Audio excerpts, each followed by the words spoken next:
Hello everyone. पिछली video में हम लोगों ने प्रीवियस सॉल्यूशंस देखे थे एग्रीकल्चर टॉपिक के, जिसमें हम लोगों ने 1995 से लेकर रिसेंटली जितने भी सवाल आए उन सबको कवर कर लिया था।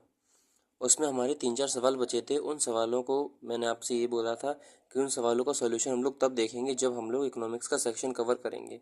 क्यों? क्योंकि जितने भी एग्रीकल्चर से रिलेटेड टॉपिक थे, जो हमारे 3-4 सवाल बचे थे, वो इकोनॉमिक टॉपिक से रिलेटेड थे। तो जब हम लोग इकोनॉमिक्स को सवाल देखेंगे तभी उनको हम लोग कवर कर लेंगे। तो आज हम लोग नए चैप्टर की शुरुआत कर रहे हैं। हमारा चैप्टर है ट्रेड, ट्रांसपोर्ट एंड कम्युनिकेशन।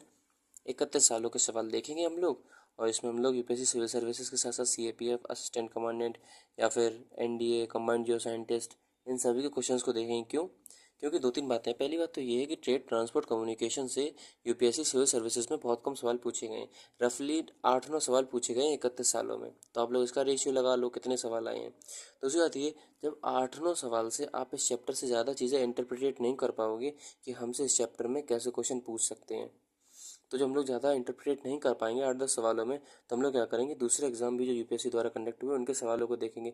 तो हम लोग क्या करेंगे, ज़्यादा से ज़्यादा परतें खोलने की कोशिश करेंगे इस चैप्टर की, जिससे कि हम लोग के दिमाग में एक मेंटल फ्रेमवर्क तैयार हो जाए कि आखिरकार इस चैप्टर में हम लोगों को किन चीज़ों पर ज़्यादा ध्यान देना है। तो यार, जो हम लोग का अप्रोच होगा वो सेम होगा। जैसे फॉर एग्जांपल पहले हम लोगों ने ड्रेनेज की थीम्स लिखी थी डायरी में, उसके बाद एक पेज को छोड़ दिया, तो इसमें हम लोग मेंस की थीम को लिखेंगे। जब मेंस की सारी प्रीवियस एनालाइज देखेंगे, उसका रिसोर्स मैन्युफैक्चरिंग इंडस्ट्रीज, इसका एक पेज छोड़ दिया। क्यों? क्योंकि इसमें इसकी सारी मेंस की थीम्स लिखेंगे। फिर सेम एग्रीकल्चर, इसका एक पेज छोड़ दिया, इसकी भी हम लोग मेंस की थीम लिखेंगे। उसके बाद हम लोग यहाँ से शुरू करेंगे हमारा जो टॉपिक है ट्रेड, ट्रांसपोर्ट एंड कम्युनिकेशन। इसकी भी हम लोग थीम्स लिखते जा रहे हैं, और फिर थीम्स के अकॉर्डिंग हम लोग अपनी पढ़ाई को एक डायरेक्शन देंगे। ये हमारा टॉपिक का नाम है ट्रेड, ट्रांसपोर्ट एंड कम्युनिकेशन। अच्छा, ट्रेड, ट्रांसपोर्ट, कम्युनिकेशन में हम लोगों को पता है एक हमारी रेलवेज होती है, एक हमारी एयरवेज होती है, एक हमारी जिसको हम लोग बोलते हैं हाईवे, जिसमें स्टेट हाईवे होता है, नेशनल हाईवे होता है। इन सारी चीज़ों को हम लोग देखेंगे तो हम लोग पता क्या करेंगे, सेक्शन वाइज हेडिंग बनाते जाएंगे। अगर फॉर एग्जांपल क्वेश्चन पेपर हमारा रेलवे से रिलेटेड है, तो इधर रेलवे में क्या क्या थीम्स बन रही हैं, नेशनल वाटरवेज से क्या क्या थीम बन रही हैं, तो हम लोग वैसे थीम वाइज करेंगे और हमारी थीम से क्लैरिटी मिल जाएगी हम लोगों को। तो पहला क्वेश्चन हमारा क्या बोल रहा है, 4 रेलवेज जंक्शन शोन बाय नुमेरल्स, यानी कि एम नंबर हमें गिवन है 1 2 3 4 on the rough outline map of Gujarat respectively. यानी कि गुजरात के रफ मैप पर 1 2 3 4 पॉइंट हमसे गिवन है। यूपीएससी 1998 का सवाल है, हमसे बोला गया है चारों जगह है कौन सी हैं। ऑप्शन नंबर ए बोल रहा है पालनपुर है, तो ऑप्शन नंबर उसमें जो 1 है वो पालनपुर है, 2 महसाना है, 3 अहमदाबाद है, 4 वडोदरा है। सिमिलरली सारे के सारे ऑप्शन कुछ ना कुछ प्लेस को डिनोट कर रहे हैं। इस सवाल को देखने के बाद मुझे एक बात समझ में आई, क्या कि हाल फिलहाल में अगर कोई फॉर एग्जांपल जो रेलवे की जोन्स हैं उस जोन में कोई नया प्रोजेक्ट चालू हो रहा है, फॉर एग्जांपल अभी बुलेट ट्रेन प्रोजेक्ट इंडिया में शुरू होने वाला है, बुलेट ट्रेन शुरू होने वाली है। तो बुलेट ट्रेन हम लोगों को पता महाराष्ट्र से महाराष्ट्र से लेकर गुजरात तक जाएगी, मुंबई से शुरू होगी। तो एक हम लोगों को एक बात पता होनी चाहिए, क्या कि इसके बीच में स्टेशन कौन कौन से पड़ेंगे बुलेट ट्रेन के। आप बोलो कि कुछ भी, तो कुछ भी नहीं, आपके सामने ये एक एग्जांपल है कि यूपीएससी हमसे सवाल पूछ सकता है। कोई भी नया, कोई आउट ऑफ द बॉक्स अगर इंडिया में रेलवे शुरू हुई है, तो उसके कौन कौन से स्टेशन पड़ेंगे इंडिया में, वो हम लोगों को पता होने चाहिए। क्यों? अगर ज़्यादा उसकी लोकेशन नहीं पता तो एक रफ आइडिया होना चाहिए कि हाँ इसका स्टेशन यहाँ पर पड़ेगा। इसके साथ साथ अगर मैं और इसमें एनालाइज करूँ तो हम लोग को एक बात पता होनी चाहिए, क्या कि कोई अगर नई रेलवे है तो फॉर एग्जांपल उस रेलवे के जोन कहाँ कहाँ होंगे। मैं लिखता जा रहा हूँ सारी चीज़ें। तो रेलवे में अगर कोई नया प्रोजेक्ट शुरू हुआ है, कोई नया प्रोजेक्ट है, तो प्रोजेक्ट किसके बारे में है, व्हाट इज़ मतलब प्रोजेक्ट है क्या, किसके बारे में है, अबाउट क्या है, उस प्रोजेक्ट की स्टेशन कौन कौन सी हैं, उस प्रोजेक्ट का बेनिफिशियरी कौन है। ठीक है जी। दूसरी, रेलवे में हम लोगों को ये देखनी है कि रेलवे में इंडियन रेलवे का विद रिस्पेक्ट टू वर्ल्ड क्या है। फॉर एग्जांपल इंडियन रेलवे दुनिया की दूसरी सबसे लंबी है, पहली सबसे लंबी है, तीसरी सबसे लंबी है। इंडियन रेलवे में कितने पैसेंजर जाते हैं, इंडियन रेलवे की जोन कौन कौन सी हैं, कौन कौन सी जोन है इंडियन रेलवे की, और उनका कौन कौन सा हेडक्वार्टर है, कौन कौन सी जोन्स कौन कौन सी स्टेट में होती हैं। ठीक है, ये हम लोग इंटरप्रेट कर पाए, और हम लोग कुछ इंटरप्रेट कर रहे हैं सवालों में देखेंगे। अगला सवाल हमारा क्या बोल रहा है, which of the following state benefit from Konkan railways. अब जो हम लोगों ने थीम लिखी है, मैंने सवाल नहीं पढ़ा था, मैंने अपने केवल आईक्यू से बोला, दिमाग लगा के बोला कि जोन्स और हेडक्वार्टर जो होता है कुछ ऐसा, मैंने आउट ऑफ द बॉक्स नहीं बोल दिया। अगर आप दूसरे एग्जाम भी उठाओगे तो उसमें वो अक्सर पूछता रहता है कि जोन्स क्या है, उनका हेडक्वार्टर क्या है। तो मैंने वही देखा। अब इसमें क्या बोल दिया गया, इसमें ये बोल दिया गया कि कोंकण रेलवेज़ की स्टेट कौन कौन सी हैं। ठीक है जी, हम लोगों ने ये थीम लिख लिया है। अभी हम लोग पता क्या करेंगे, हम लोगों को रेलवे के बारे में कुछ नहीं पता, ट्रेड ट्रांसपोर्ट कम्युनिकेशन के बारे में कुछ नहीं पता, पहली बार इस चैप्टर को हम लोग देख रहे हैं। तो एज अ बिगिनर हमारे दिमाग में कौन कौन से थॉट्स आ रहे हैं, उन थॉट को हम लोग डायरी पे नोट करेंगे, और उन थॉट को नोट करने के बाद हम लोग सवालों को देखेंगे, क्या जो हम लोगों ने नोट किया है, जो सवाल आ रहे हैं, हम लोगों का डायरेक्शन जो है थिंकिंग का वो एक ही है। अगर एक ही थिंकिंग का डायरेक्शन है तो हम इसी को हम लोग बोलते हैं क्या, कि हमारी पढ़ाई को एक डायरेक्शन लग चुकी है, जो यूपीएससी पूछ रहा है, हम लोग स्टिक हैं यूपीएससी के प्रीवियस ईयर और सिलेबस से, और यही एग्जाम में चाहिए होता है, क्योंकि हम लोग कैसी अप्रोच फॉलो करनी, कॉम्पिटेटिव। अगला सवाल हमसे क्या बोल रहा है, which among the following national highway route is longest, UPSC 2004 का सवाल है। यानी कि अभी सवाल किससे आ गया, नेशनल हाईवे। तो मैं पता रेलवे वाली हेडिंग में नहीं लिखूंगा इसको, अब मैं इधर एनएच लिख दे रहा हूँ, नेशनल हाईवे। नेशनल हाईवे से इसने पहली बात क्या पूछ ली कि लॉन्गेस्ट कौन सा है। अब वो और क्या पूछ सकता है, लॉन्गेस्ट बता दो तो शॉर्टेस्ट बता दो, स्मॉलेस्ट लिख लिया, लेकिन आप लोग शॉर्टेस्ट मान लेना। शॉर्टेस्ट कौन सा है, नेशनल हाईवे के नंबर कौन से, for example NH44, NH7, NH4, NH5, NH6। अब आपको कि कितने सारे नेशनल हाईवे हैं, सबके नंबर याद करेंगे नहीं दोस्त, इसकी भी एक ट्रिक होती है। क्या, फॉर एग्जांपल हमसे बोल दिया गया चेन्नई से थाने कौन सा नेशनल हाईवे है। अब देखो चेन्नई से थाने अगर वो बोल सकता है तो कल को वो नेशनल हाईवे का नंबर बता सकता है। फॉर एग्जांपल NH6 है क्या, NH4 है क्या, NH7 है क्या, NH44 है क्या, ये हम लोगों को पता होना चाहिए। एग्जाम्पल दिया था बस मैंने। तो यानी कि नेशनल हाईवे कौन सा है, उसका नंबर और उस नंबर के किनारे फॉर एग्जांपल NH44 कौन सी दो जगहों को कनेक्ट करता है। यानी कि नेशनल हाईवे लॉन्गेस्ट कौन सा है, स्मॉलेस्ट कौन सा है, और दूसरी बात किसको कनेक्ट करता है, कनेक्टिंग सिटीज़, कौन कौन सी सिटीज़ को वो कनेक्ट कर रहा है। ठीक है दोस्त, ये हम लोग को इस सवाल में समझ में आया। फॉर एग्जांपल आगरा, अब देखो यार हम लोग को इस सवाल में ये और समझ में आया, जब हम लोग नेशनल हाईवे देखेंगे तो उसमें हम लोगों को स्पेशल किस पे ध्यान देना है, तो हम लोग को आगरा मुंबई हाईवे पे ध्यान देना है, चेन्नई थाने पे ध्यान देना है, कोलकाता हजीरा वाले हाईवे पे ध्यान देना है, पुणे और मछलीपट्टनम पे ध्यान देना है। कब, 2004 में। अब अगर 2026 की बात करें 22 साल बाद, तो हमें किस पे ध्यान देना है, तो हमें इन ऑप्शन वाले पे तो ध्यान देना ही है, साथ में जो न्यूज़ में रहेगा। ये जो चैप्टर है ये मोर और लेस न्यूज़ के ऊपर ही बेस्ड है। आप जितने अभी आगे सवाल देखोगे आप लोगों को मेरे बात समझ में आ जाएगी। तो यानी कि जो न्यूज़ में हम लोगों का हाईवे चल रहा होगा, मैं ये करंट अफेयर वाला एस्पेक्ट जोड़ दे रहा हूँ कि जो न्यूज़ में हमारा हाईवे चल रहा होगा पक्का उससे रिलेटेड एस्पेक्ट बनेंगे। कैसे बनेंगे, तो उससे रिलेटेड एस्पेक्ट ये बन जाएंगे कि बताओ ये लॉन्गेस्ट है कि शॉर्टेस्ट है, ये बताओ किस किस शहर को कनेक्ट कर रहा है, ये बताओ कौन कौन से शहरों के बीच में है, इस हाईवे की क्या स्पेशलिटी है, इसका क्या मतलब, कैसे बनाया गया कैसे नहीं बनाया गया। ठीक है दोस्त, अगला हमारा सवाल क्या बोल रहा है, which of the following is are correct, UPSC 2006 का सवाल है कि इनमें से कौन सी बात सही है। Headquarter of north western railways are located in Jodhpur. अभी हेडक्वार्टर वाला एस्पेक्ट हम लोग जोन्स और उनका हेडक्वार्टर कवर कर चुके हैं, डन है। आगे ज़रा चले हम लोग, तो आगे हमारा क्या ऑप्शन बोल रहा है, Indrail pass a travel as you please ticket has been created specially for freedom fighters, यानी स्वतंत्रता सेनानी and sports person who have represent India in any games. यानी कि वो जो ट्रेन थी वो इनके लिए चली है। दूसरा क्या है, Fairy Queen is a train using world's oldest working engine and the Indian railway conduct a journey of wildlife and heritage sites on. यानी कि इस ट्रेन से हम लोग दुनिया का सबसे पुराना इंजन है और जो वाइल्ड लाइफ और जो हेरिटेज साइट्स हैं उसको हम लोग इसकी यात्रा करते हैं। यानी कि ट्रेन और उसकी स्पेशलिटी यार उस वक्त न्यूज़ में रही होगी तो कुछ नहीं। तो रेलवे में कुछ खास खास ट्रेन होती है, फॉर एग्जांपल नैरो गेज क्या होता है, वाइड गेज क्या होता है, ये सारी चीज़ों को तो हम लोग देख लेंगे। साथ में कोई अगर हमारी ऐसी ट्रेन है, तो मतलब जो स्पेशल ट्रेन्स होती हैं ना, स्पेशल ट्रेन्स उनके हम लोग क्या रखना है, फोकस रखना है। अभी स्पेशल ट्रेन हमें कैसे पता चलेंगी, वही वापस करंट अफेयर्स, यानी करंट अफेयर में हम लोगों को स्पेशल ट्रेन वगैरह पे ध्यान देना है।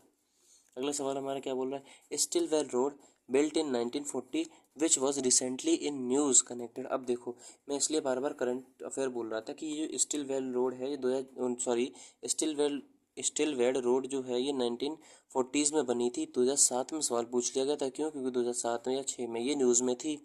अब इसका मतलब क्या है, इसका मतलब जो मैं पहले एस्पेक्ट कर चुका हूँ कि रेलवेज में कोई स्पेशल ट्रेन है जो कि करंट अफेयर में है, वो हमारी थीम कैसी हो जाती है, इंपॉर्टेंट हो जाती है। ये हम लोग क्या कर रहे हैं, प्रीवियस एनालाइज कर रहे हैं। अब इसमें कई सारे ऑप्शन है, for example Agartala in India, Rangoon in Myanmar via Bangladesh. अब देखो इससे एक और बात मुझे समझ में आ गई कि जो ट्रांस नेशन ट्रेन्स होती हैं, फॉर एग्जांपल जो एक नेशन से दूसरे नेशन में जाती हैं, वो हमारे के लिए इंपॉर्टेंट बन जाती हैं। जो ट्रांस नेशन ट्रेन है जो एक नेशन से दूसरे नेशन जाती हैं, क्यों, देखो जरा अगर हम लोग ऑप्शन को ध्यान से देखें, ये अगरतला इंडिया में, रंगून म्यांमार में via Bangladesh, Ledo in India और फिर कुनमिंग चाइना वाया म्यांमार, फिर Kalimpong in India and Lhasa in Tibet via Bhutan. यानी कि ये सारी कैसी हैं, दो कंट्री या तीन कंट्रीज़ के बीच में न्यूज़ चल रही है। फॉर एग्जांपल आई में किसका क्या है, क्लासिक एग्जांपल है। For example international north south corridor इसका क्या है, क्लासिक एग्जांपल है। यानी कि बहुत सारे ऐसे एग्जांपल्स हैं हम लोग जो कि करंट अफेयर में इसको देख सकते हैं। यानी कि जो ट्रांस नेशन जो कम्युनिकेशन सेटवर्क या फिर ट्रेड का बन रहा है वो हमारे के लिए कैसा हो गया, इंपॉर्टेंट हो गया। अगला हमारा सवाल क्या बन रहा है, which of the following national highway passes through Maharashtra Chhattisgarh Orissa. 2007 का सवाल है। अब देखो यार, नेशनल हाईवे की वाली हम लोग थीम देख चुके हैं कि कनेक्टिंग सिटीज़ कौन से हैं या फिर कनेक्टिंग स्टेट्स कौन कौन से हैं। ये यानी कि थीम हमारी कैसी थी, कवर थी, एक्सपेक्ट कर चुके थे सवाल। यानी कि हम लोगों ने कब 1998 में एक्सपेक्ट कर लिया था सवाल, जो कि 2007 में आने वाला था। अगला क्या है, in India the ports are categorise as major and minor ports which of the following is non major port. यानी कि अभी किसकी बात आ गई, वाटरवेज की बात आ गई। तो हम नेशनल हाईवे के नीचे हम लोग देख ले रहे हैं वाटरवेज वाली हेडिंग।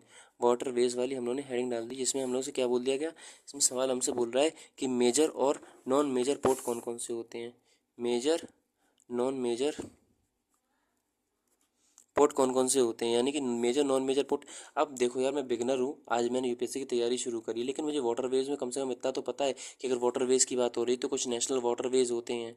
तो भैया वो नेशनल वाटरवेज क्या हैं, कितने हैं, नेशनल वाटरवेज हैं कितने, कितने हैं, सबसे लंबा कौन सा, सबसे छोटा कौन सा है, किस नदी को कनेक्ट कर रहे हैं, किन दो शहरों को कनेक्ट कर रहे हैं। मैं बिल्कुल बिगनर हूँ, लेकिन मुझे इतना तो पता है कि नेशनल वाटरवेज नाम की कोई चीज़ होती है। ठीक है दोस्त, यानी कि ये सवाल की हम लोगों ने क्या कर ली, थीम लिख ली है। अगली हम लोग 2009 की सवाल कर लिए।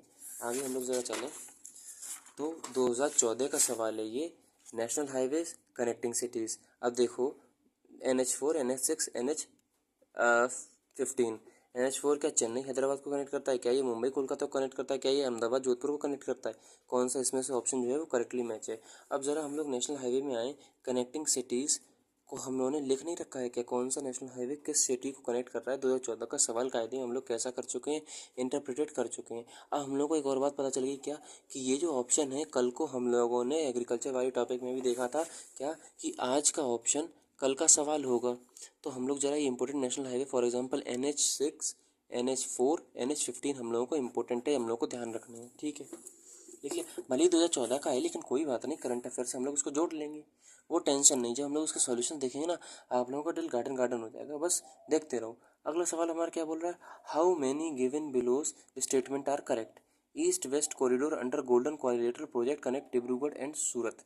ईस्ट वेस्ट कॉरिडोर की बात चल रही, ठीक है। The trilateral highway connect Moreh in Manipur and Chiang Mai in Thailand via Myanmar. Okay, ये भी ट्रांसनेशनल है।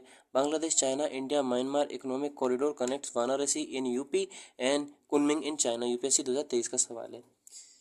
कायदे में एक सवाल ही तीन सवाल हैं, क्यों, गोल्डन क्वाड्रिलेटरल के बारे में हमें पता होना चाहिए। लिख लें ज़रा हम लोग, ये रेलवे में आएगा कि किस में आएगा, ज़रा आप लोग मुझे बताना। फॉर एग्जाम्पल हम लोग क्या लिख ले रहे,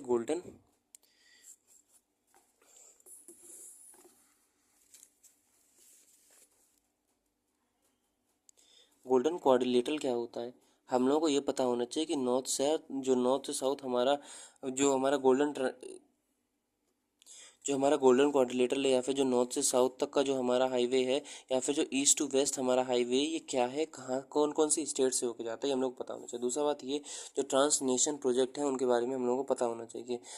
2023 में हमारा IMEC भी न्यूज़ में था, और ये जो था ये हमारा बांग्लादेश चाइना इंडिया म्यांमार ये प्रोजेक्ट भी न्यूज़ में था।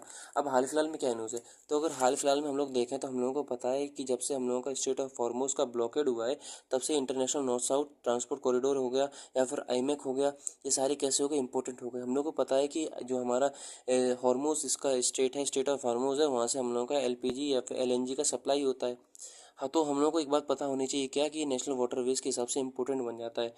क्यों, ईरान में एक चाबहार पोर्ट है। अब पोर्ट क्या आ गया, देखो हम लोग मेजर और माइनर पोर्ट में आ गए। अब को कल को इसने आज अगर इंडिया के पोर्ट पूछे हैं, तो कल से हम लोग को चाबहार पोर्ट के बारे में पूछ सकता है बिल्कुल, क्योंकि न्यूज़ में रहा है।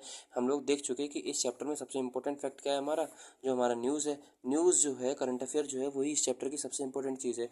तो कल को चाबहार पोर्ट के ऊपर वो क्वेश्चन पूछे, तो हम लोगों को क्या होना चाहिए, तैयार होना चाहिए कि चाबहार पोर्ट से इंडिया का कहाँ सामान जाता है, कहाँ नहीं जाता है, चाबहार पोर्ट किस देश में है, चाबहार पोर्ट बनाने का इंडिया का मकसद क्या था, इंडिया के ऑब्जेक्टिव क्या है, इंडिया का मिशन क्या है, इंडिया उससे क्या अकम्प्लिश करना चाहता है। ये सारी चीज़ें हम लोगों को क्या होनी चाहिए, दिमाग में होनी चाहिए। वैसे जब हम लोग इसका सॉल्यूशन कराएंगे तो मैं आपको सारी चीज़ें डिटेल में कराऊंगा, कोई दिक्कत की बात नहीं है। अगला हमारा सवाल क्या बोला, how many are correctly match ये है हमारे पोर्ट्स, ये है हमारे वेल नोन एज, यानी कि पोर्ट्स और उनके बारे में जो स्पेसिफिक फैक्ट है। फॉर एग्जांपल क्या मुंद्रा पोर्ट जो है वो लार्जेस्टली प्राइवेट ओन है, विशाखापट्टनम लार्जेस्ट कंटेनर पोर्ट हमारा लार्जेस्ट कंटेनर पोर्ट है इंडिया का, या फिर जो हमारा कमराझार पोर्ट है वो first major port in India registered as a company है। तो यानी कि जो पोर्ट्स हैं और उनके बारे में कोई अगर उनकी स्पेशल वो है, special port and it's special point या फिर रिमाइंडर जो हम लोगों को, या फिर उनका रिमाइंडर जो हम लोगों को याद रखना है।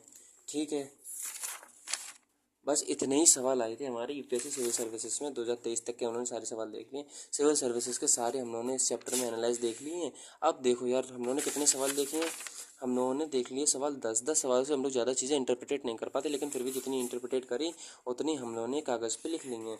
कल हम लोग अगली वीडियो में पता क्या करेंगे, पीवाई की बोनस में फॉर एग्जांपल एनडीए में क्या सवाल पूछा गया है, कमांड जियो साइंटिस्ट में क्या पूछा गया, सीडीएस में या फिर सीएपीएफ में कैसे सवाल बने हैं इस चैप्टर से। क्यों? क्योंकि इनकी पेरेंट बॉडी तो यूपीएससी है, तो इनके द्वारा भी जो सवाल इन एग्जामों में भी जो इस चैप्टर से सवाल पूछे गए उन हम लोग सवालों को देख लेंगे। आप लोगों को कैसी वीडियो लगी है कमेंट में मुझे ज़रूर बताना। आप लोगों ने क्या नई चीज़ एनालाइज करी या फिर ऑब्जर्व करी वो भी मुझे बताना। क्यों? क्योंकि एनालिसिस का मतलब ऑब्जर्वेशन ही होता है। मैंने जितनी भी चैप्टर से रिलेटेड चीज़ें ऑब्जर्वेशन करी हैं, जब हम लोगों का ये चैप्टर खत्म हो जाएगा, जब सारी एनालिसिस देख लेंगे और उसके बाद फिर मैं आपको इस पूरे चैप्टर की समरी बताऊंगा कि इस चैप्टर में हमें पढ़ना क्या क्या, आखिरकार क्या क्या है, इस चैप्टर से मैंने क्या समझा है और आप लोगों को इस चैप्टर से क्या चीज़ समझनी है। तो आप लोगों ने अगर कोई नई चीज़ सीखी हो, वीडियो कैसी लगी हो या फिर कोई सजेशन हो, ज़रूर मुझे कमेंट में बताना। अगली वीडियो हम लोग मिलेंगे यूपीएससी बोनस सवालों के साथ, पीवाई की बोनस सवालों के साथ। टिल देन, जय हिंद, जय भारत।